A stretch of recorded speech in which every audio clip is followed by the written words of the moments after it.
Today, I'm talking to JB. He's the founder and CEO of Evergrowth. We will discuss how sales practically ruin sales, especially since we introduced AI and automations to the SDR function, and what we believe is the likely path forward. And now, enjoy the episode.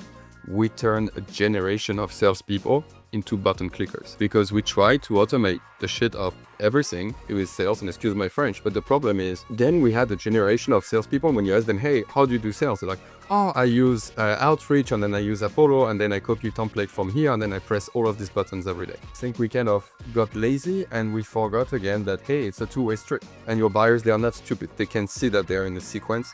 They can see that you scraped their job title. You're actually looking ridiculous because your template doesn't make sense to this company. People kind of automated way too much and forgot that if your top of the funnel is crap in terms of data, then everything else doesn't work, right? So it doesn't matter how many headcounts you're adding, you're just having bad data on top, right? JB, I think you and I have known each other now for, I don't know, a couple of years. I've been in the Baltic. I've been at one of your events and speaking there. And I think we have a bunch of people in common here from the Copenhagen days.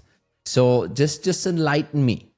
What is a French dude doing in the Baltics? I don't understand. Yeah, sure. Great question. So it kind of happened by accident, actually. I was working at Trustpilot. I was one of the first salesperson to work at Trustpilot. I was the fourth sales guy.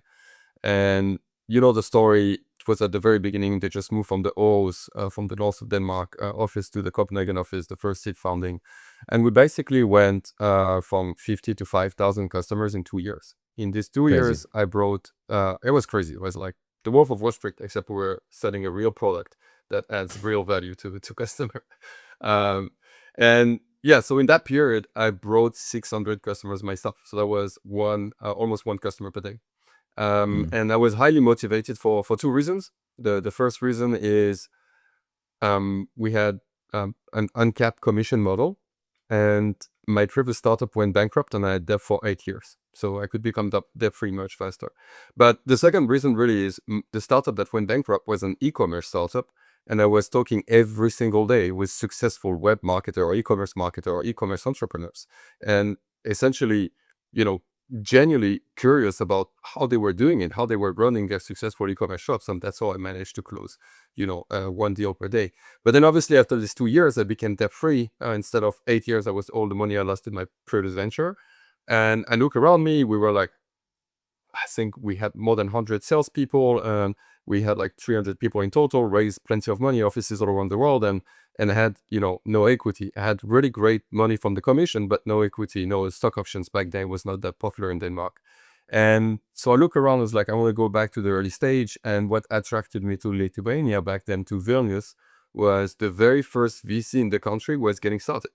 There was no VC money back then before. And instead of joining a startup or joining, one ecosystem, like I felt like this is super cool because I could be part of, building an ecosystem. And so that's how I joined that first VC or Practic Capital. And that's how I ended up in the Baltic, in Vilnius. So many of our folks listening, even out of, Europe and the US, they have no clue about Trustpilot. So besides that, like that's maybe by now you might have heard about Trustpilot, even if you're in the US. I think they're pretty big there too. Yeah. But when was that? Kind of give us a little bit of a glimpse into when did you, close those 600 customers? When in time was it? Was it in early 2000s? Was it, mid 2010s? When was that? It was 13 years ago or 14 years ago. It was the very beginning of the e-commerce as well, right? So yes. Back then, brands like Nike and Adidas were not yet selling online. They were like, oh, what do we do with this? So it was the very, very early days of e-commerce. It was fun. You've been basically obviously in selling and in sales for a long time. I would really kind of try and, learn how some of that also shaped what you're building now at Evergrowth. Like, I think at the end of the day, sales is always a two-way street. And I think what I've learned at Trustpilot, and I learned it without realizing it, is I was extremely customer-centric because I was genuinely curious about the people I was selling to, and because I would research every single company I would call. Like the Salesforce admin at Trustpilot, she was so mad at me because every single day I would print a like bunch of papers, which was my lead research process.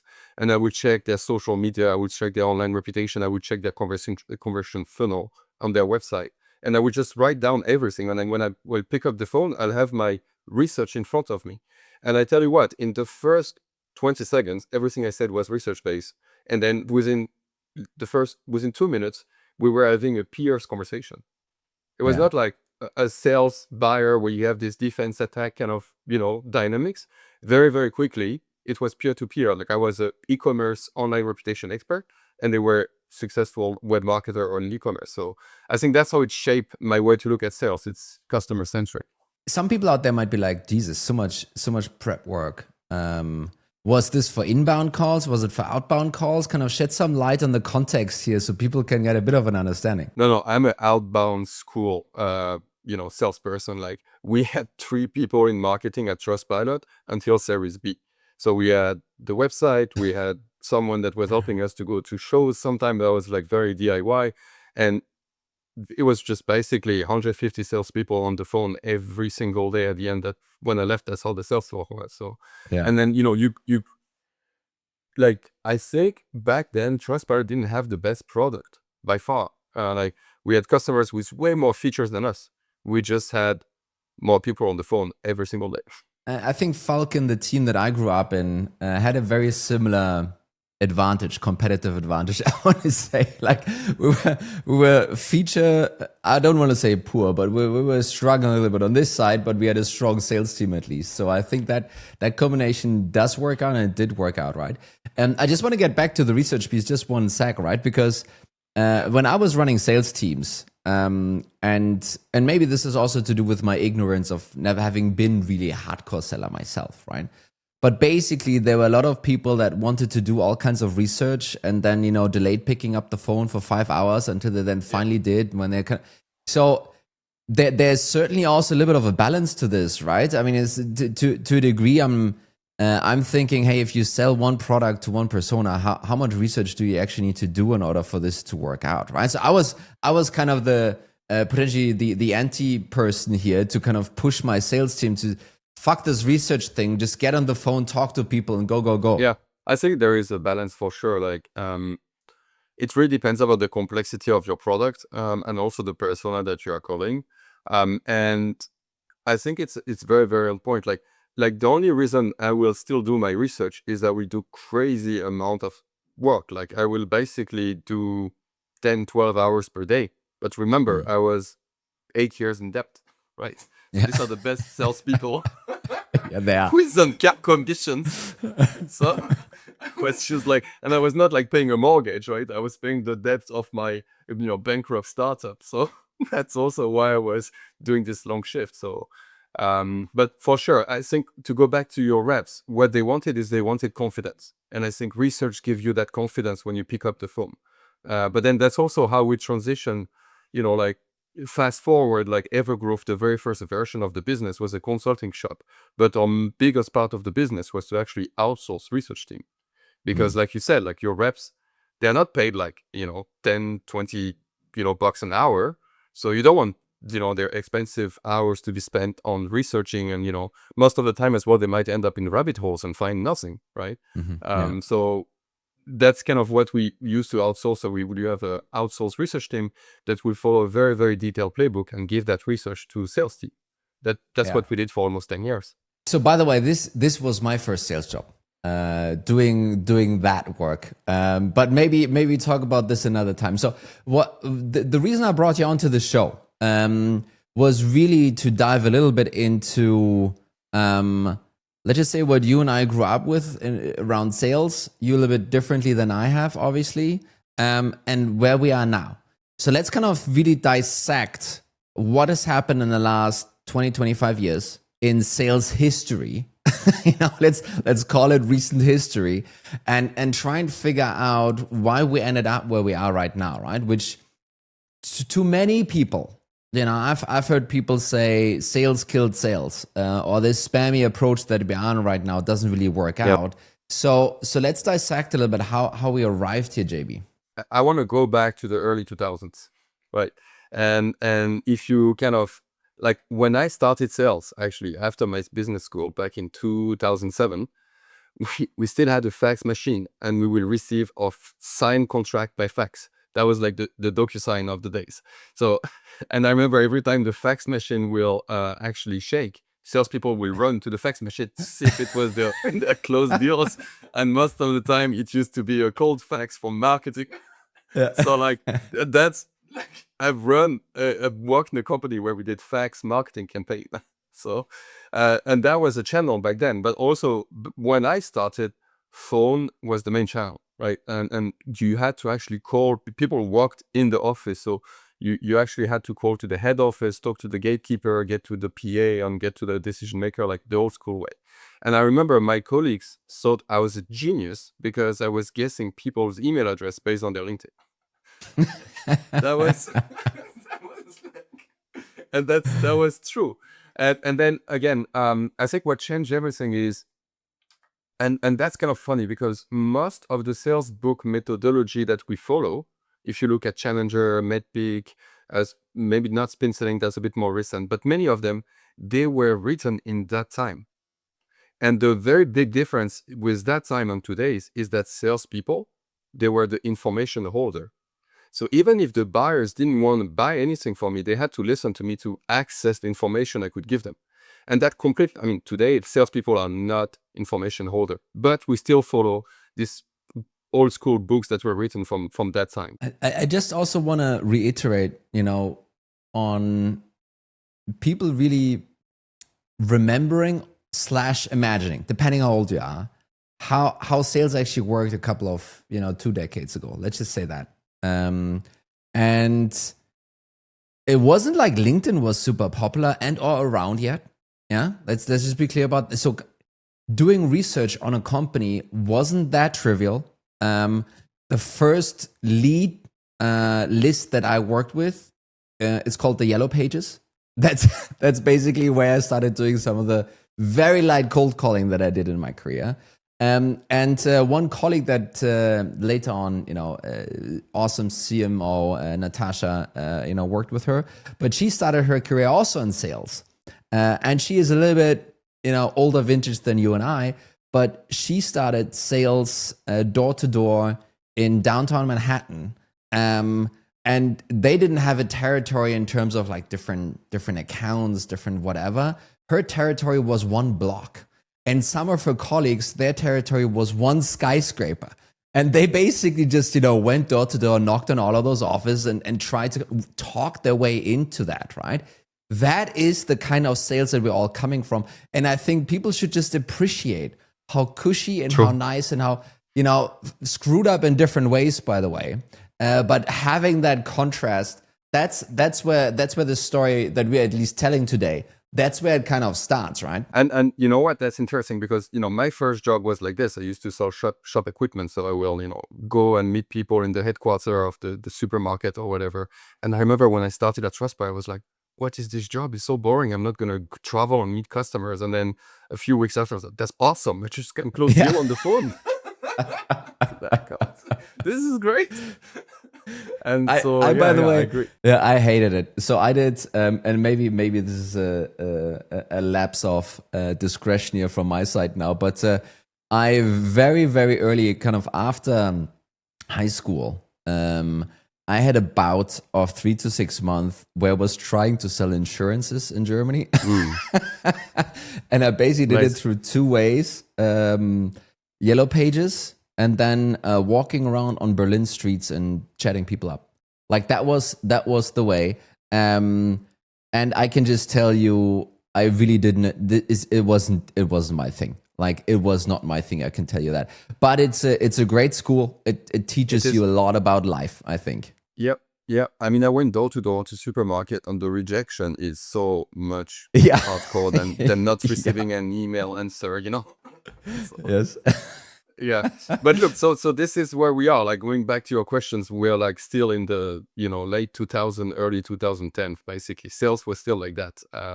And then I think what changed everything, and you probably remember that time, was when the Predictable Revenue book came out from Aaron Ross.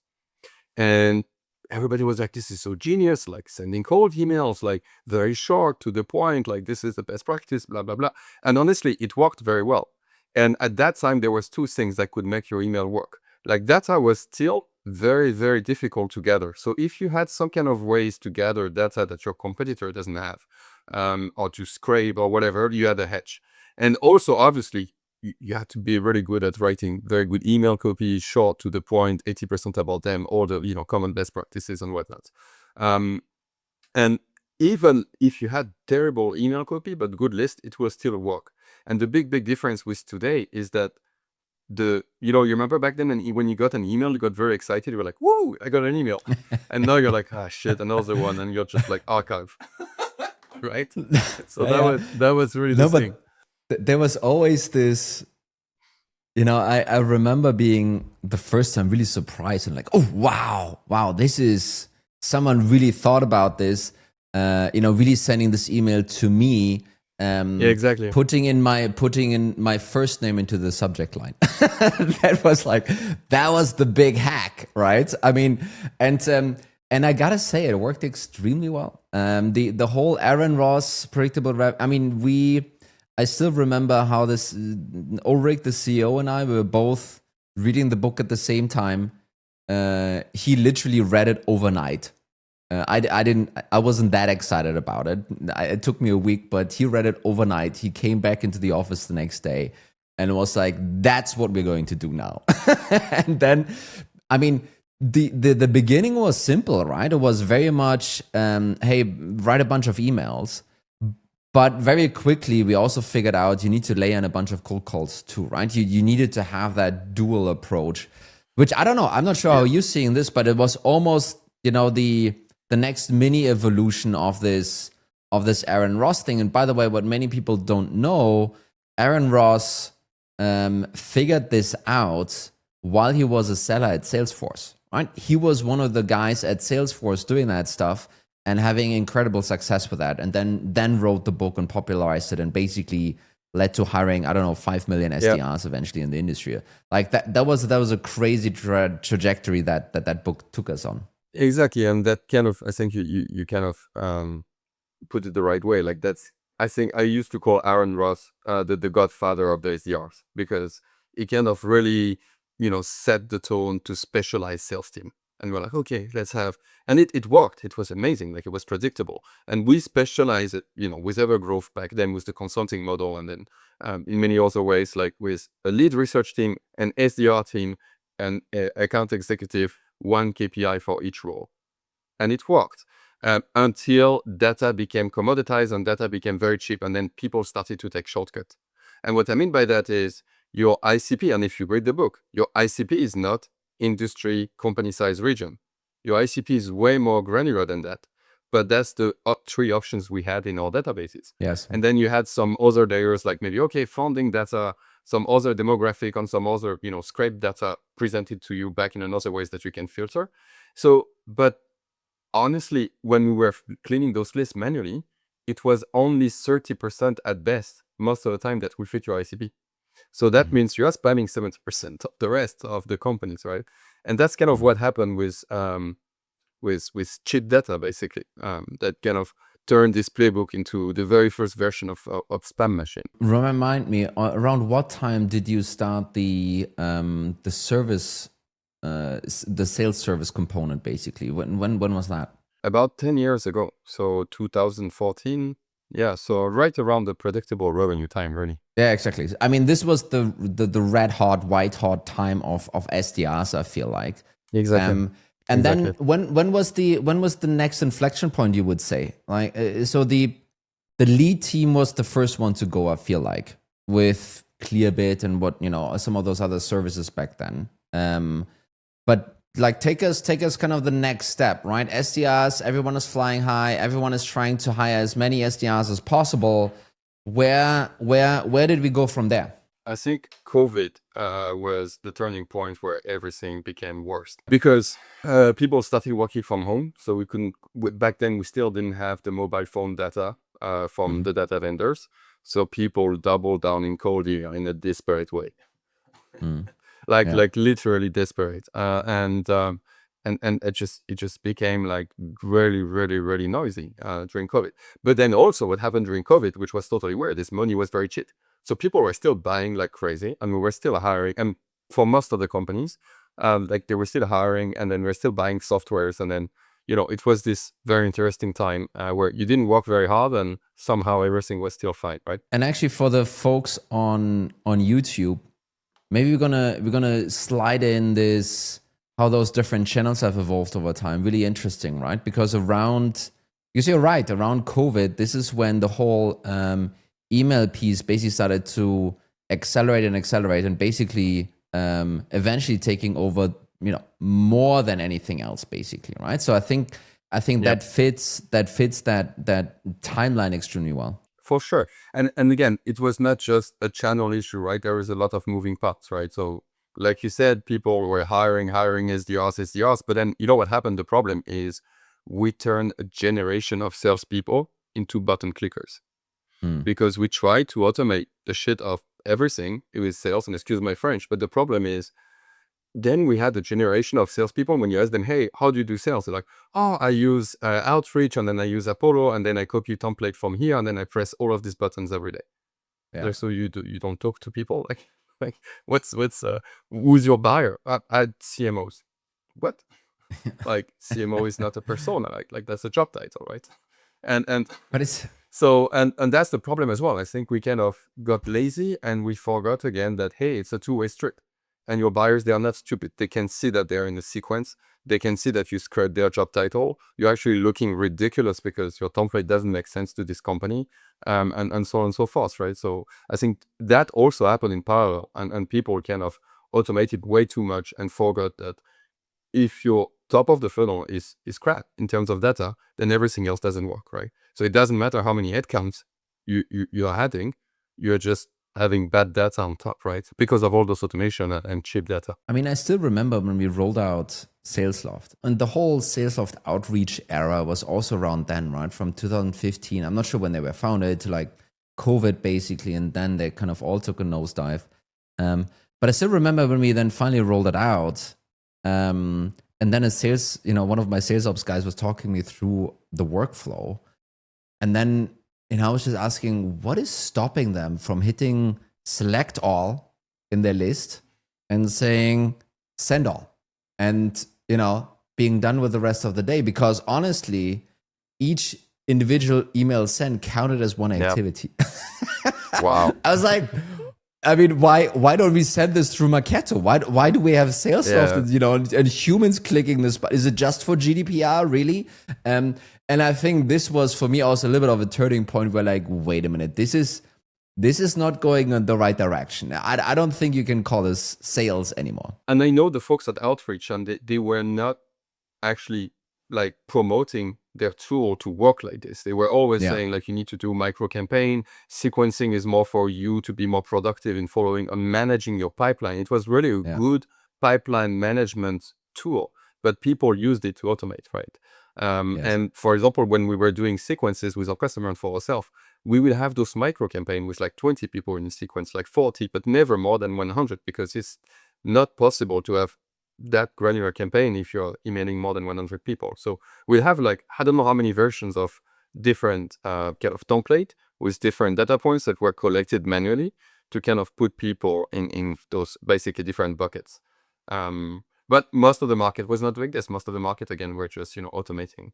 And then, fast forward after COVID and, getting back to normal, we get the very first good version of LLM that we can use for Gen AI copy in late 2003, and then beginning of 2004, people starting to use AI to write cold email, and it became even worse, right? And to automate as well, and to have all those how do you call it, like switch kill domain that you can rotate email, warm up and whatnot. And so far, AI has done more damage than anything positive to the sales profession.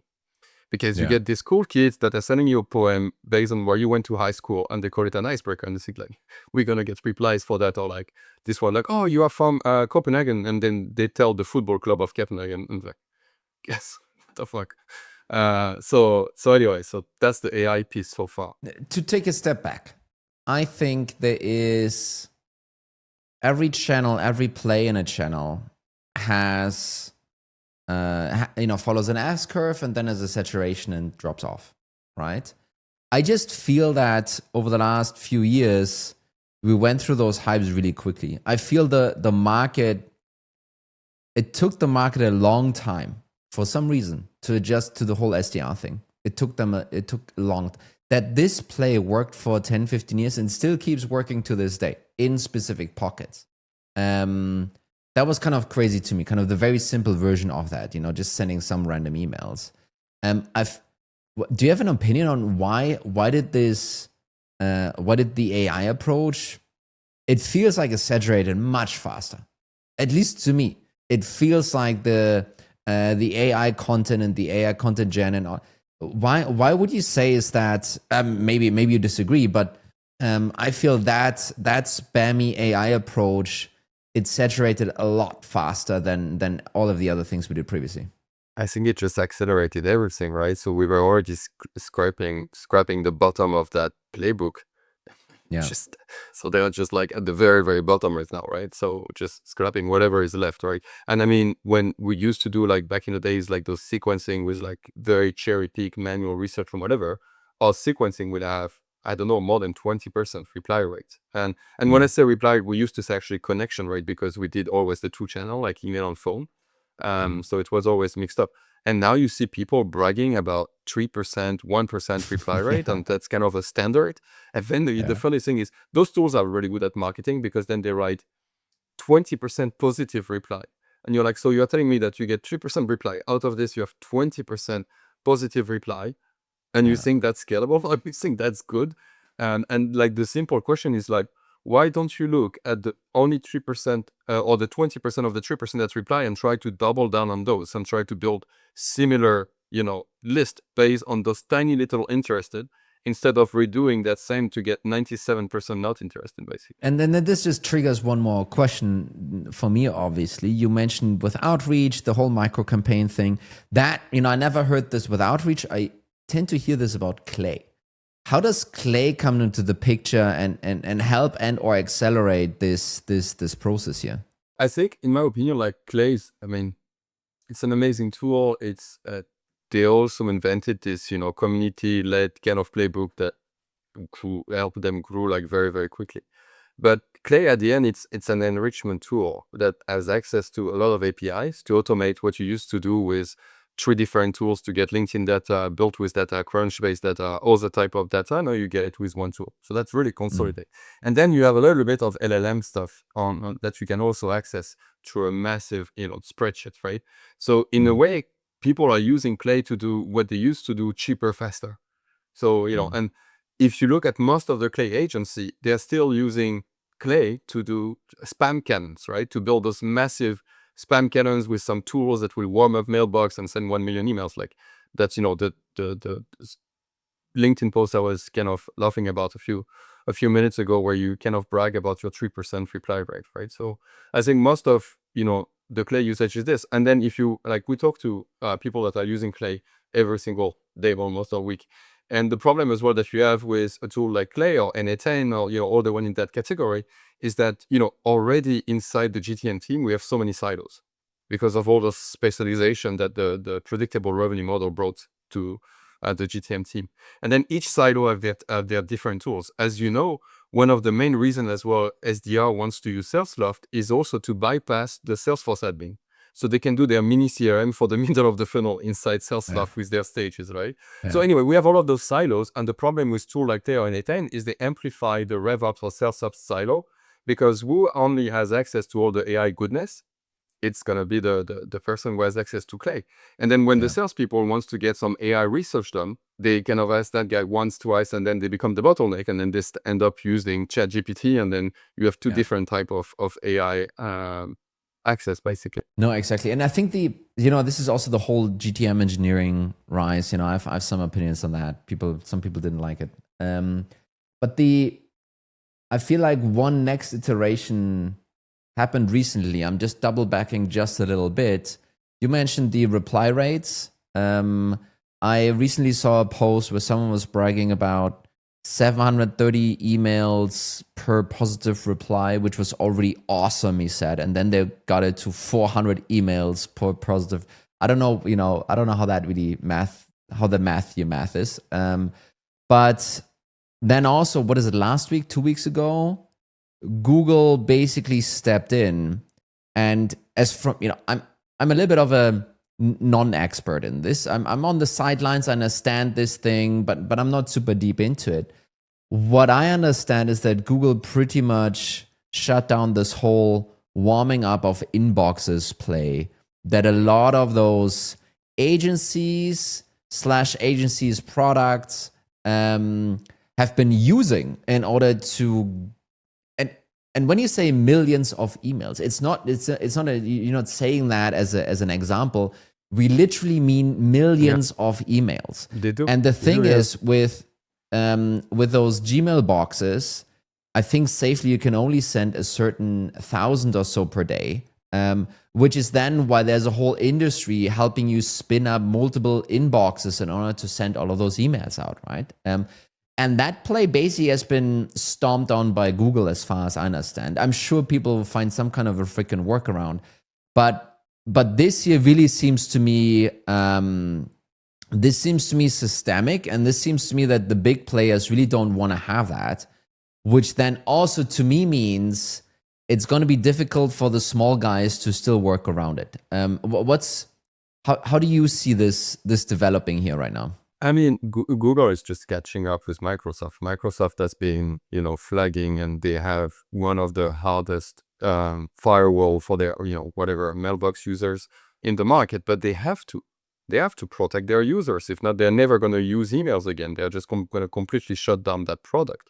And I think that's also why it's a lost battle that they are trying to fight. Like, they are creating those switch kill mailbox on domains to basically fight against Google and Microsoft. What do you think is going to win?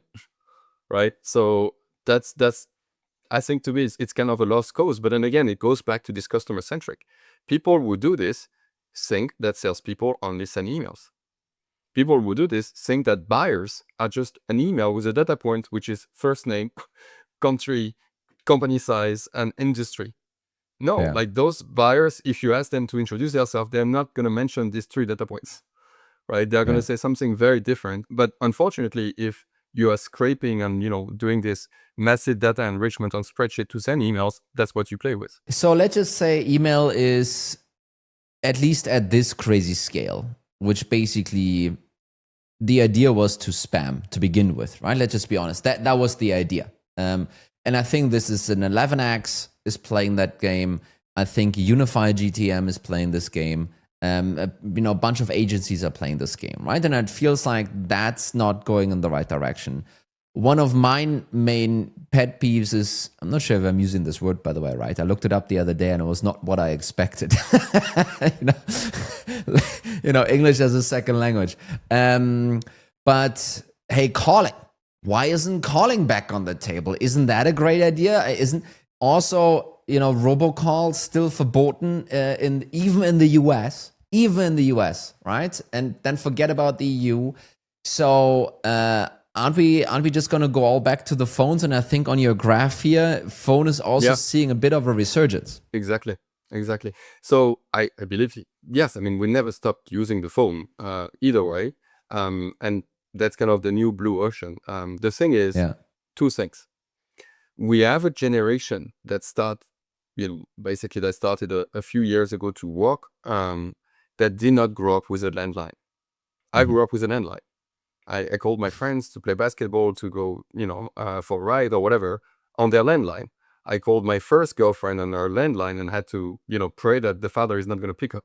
And so I could talk about homework. So, and then my youngest brother, we have 11 years difference. On his phone, he doesn't have the call button. Yeah. I'm like, his name is Vincent. It's like, Vincent, why don't you have a call button? It's like, why should I call my friends? Are you crazy or what? So we need to train that generation to call a call. And then most of the sales leaders don't realize that they didn't grow up with an landline, and they give them a phone or a VoIP phone. It's like, cool.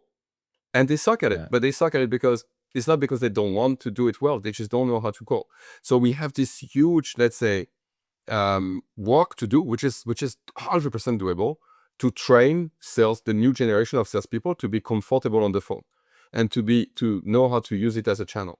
And then in phone, like on the phone, the personalization still matters. And that goes back to me 13 years ago, 14 years ago on the phone at Trustpilot, having this massive research-based opener when I was calling that had a massive impact on how much deals I could close, right?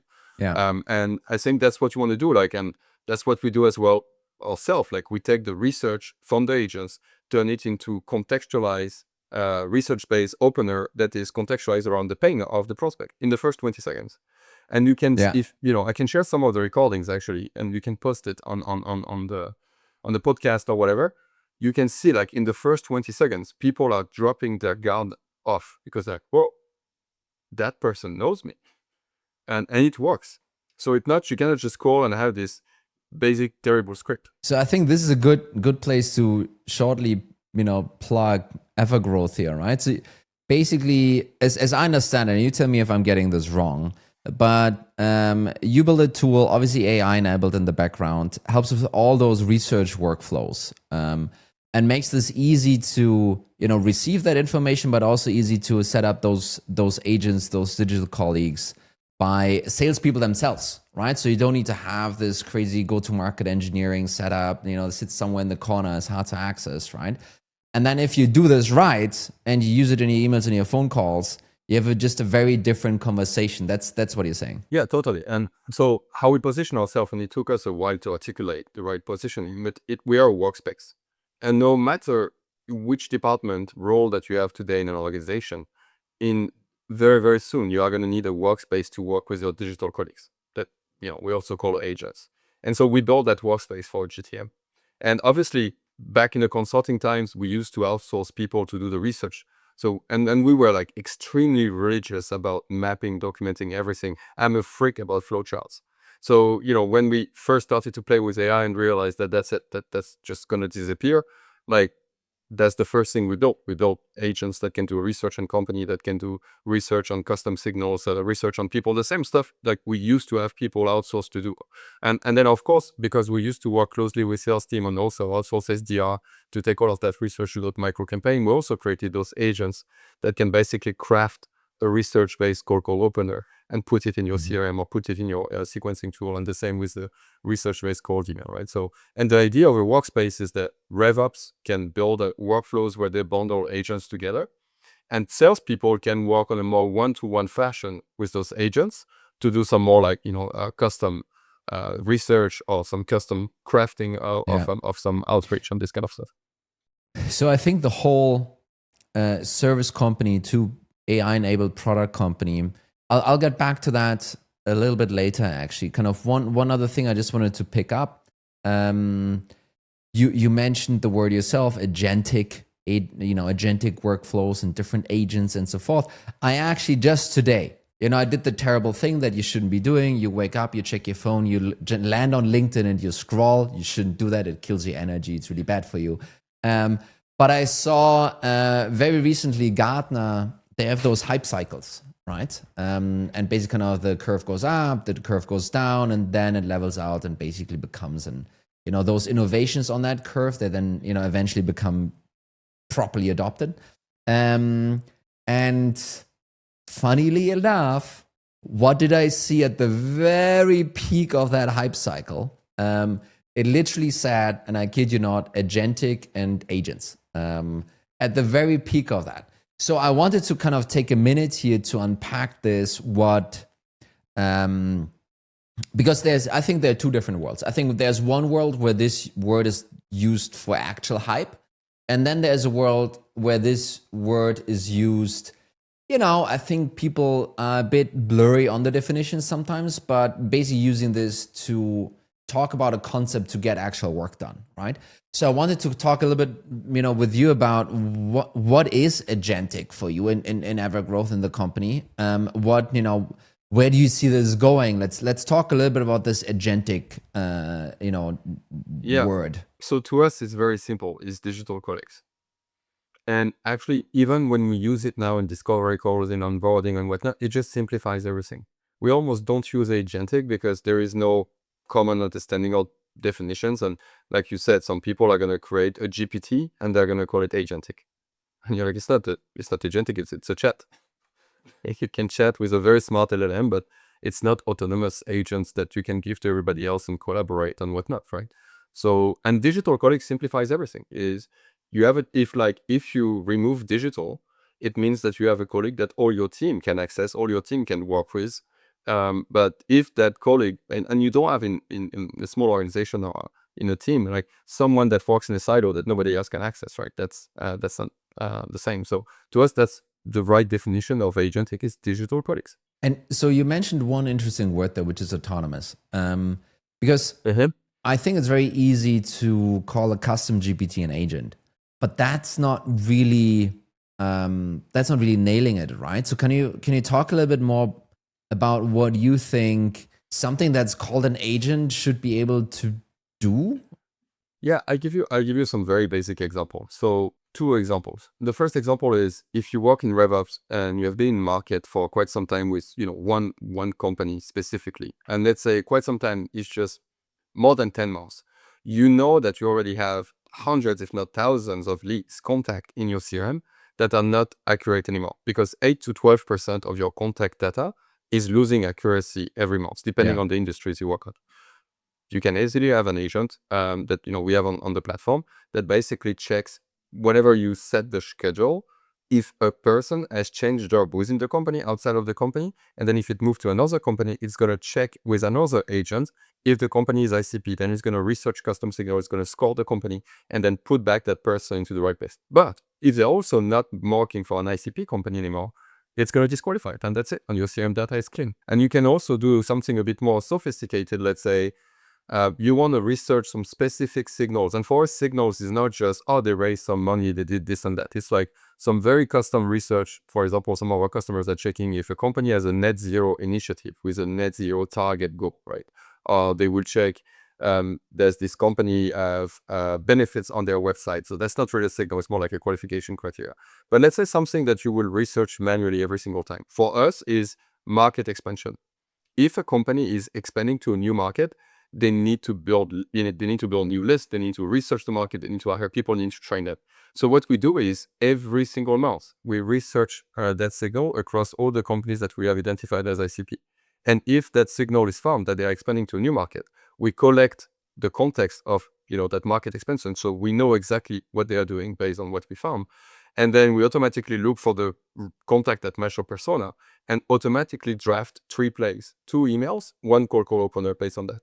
And then our SDR, or head of GTM, Cody, is getting this on the top of his list every single week.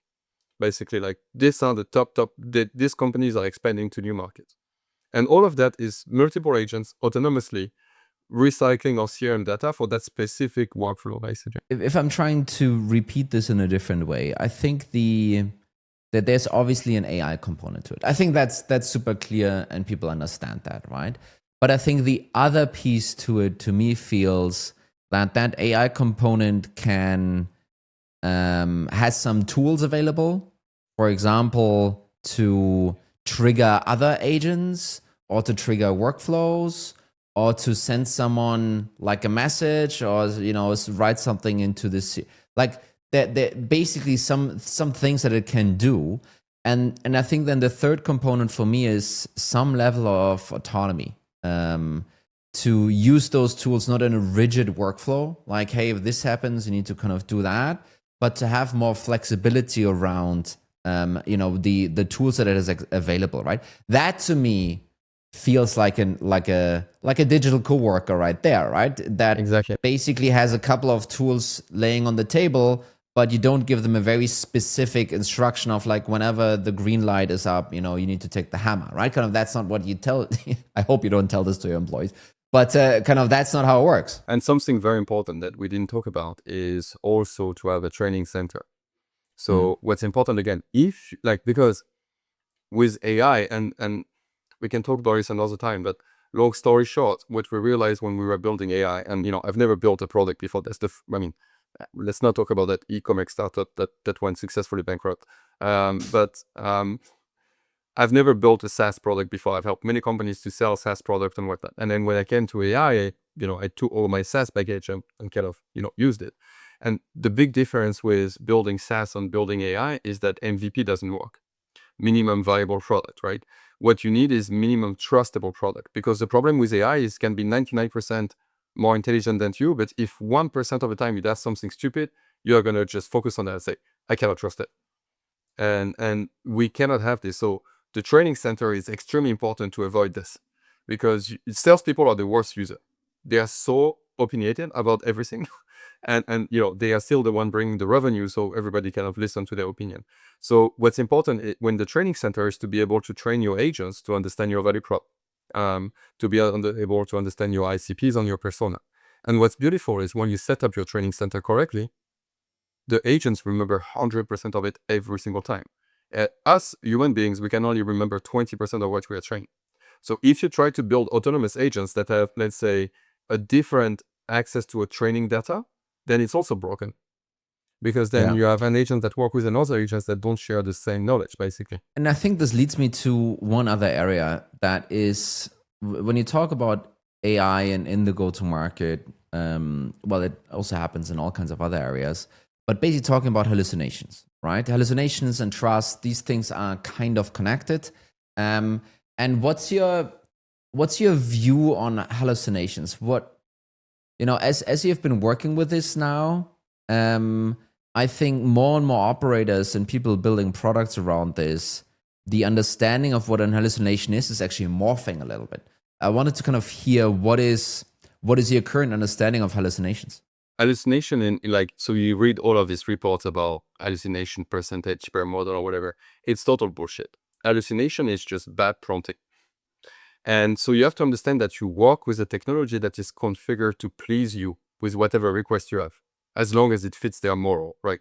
And for example, Gork has 0 moral, and then OpenAI and Claude has very, very high moral. So they are not gonna basically answer to all your requests. But again, it's really designed to please you. So if you ask, hey, how many kids has Tony, and that information is not available in the internet, it's still gonna make up something from time to time, because you didn't give a fallback. So the way to avoid hallucination is to say, hey, how many kids has Tony? If you don't find the information, just reply, I don't know. And that's it. You will remove hallucination just like that. And I gave an example that you can share as well in the keynote. Very simple way to have an answer format in every single of your prompts to avoid hallucination is to have a fallback. So every single agents that we design, they have a fallback in their prompt. And by design, we remove hallucination with the fallback prompting. So I think that's an interesting approach. I think another way that I started, also building Active, also in the AI space, one thing that we started to learn, and I think it fits very well into the prompting understanding actually, is when you talk with the AI about internal data, it might actually, it's usually guessing. It's guessing about some of those definitions and metrics and so forth. And basically what's going to happen, it's going to probably guess right 9 out of 10 times. And you're going to be like, oh, this works perfectly. And then just the 10th times, it just guesses the other direction. And then you say, oh, I can't trust it. This is hallucination. But really, and this goes to your prompting here, being deliberate about what you define and what you feed the model of what, I don't know, a specific metric definition of yours might be, like that basically teaches the AI and, increases the trustworthiness and decreases the randomness that you're sometimes exposed to from the LM quite a lot, right? And again, it's basically about also simply us understanding how an LLM works and then being able to sufficiently work with it in order to get the best results, right? So I think it's also us needing to understand how the tool works in order to get the best results. There is that. So the prompting is one part, and what you were explaining as well is a lot to do with the context window. So the simplest way to understand the context window is when you start a chat with ChatGPT, your context window is empty. Well, actually with ChatGPT, that's part of the memory about you and your previous conversation. But you still start with that on an empty context window. And then if you start a thread, and you really work on it and you do good prompting, your context window is amazing. Right. And then maybe in that trade, you are going to get, if you do the right prompting with like the right, fallback, you're going to get consistent result. And then if you take the same exact prompt at the very end of that trade and put it in a new empty context window, it's going to be shit, or it's going to be inconsistent, or it's going to be very far away. And that's also the goal of working with agent, is that when one agent does one task, it builds a little bit of context, give it to another agent that takes that existing context and work on top of it, that builds a bigger context window to give it to the next agent, right? And that's the difference with what we had, let's say, 3 years ago was data-driven everything, and data became a commodity. Like, there is no such a thing as data is gold anymore, it's commoditized.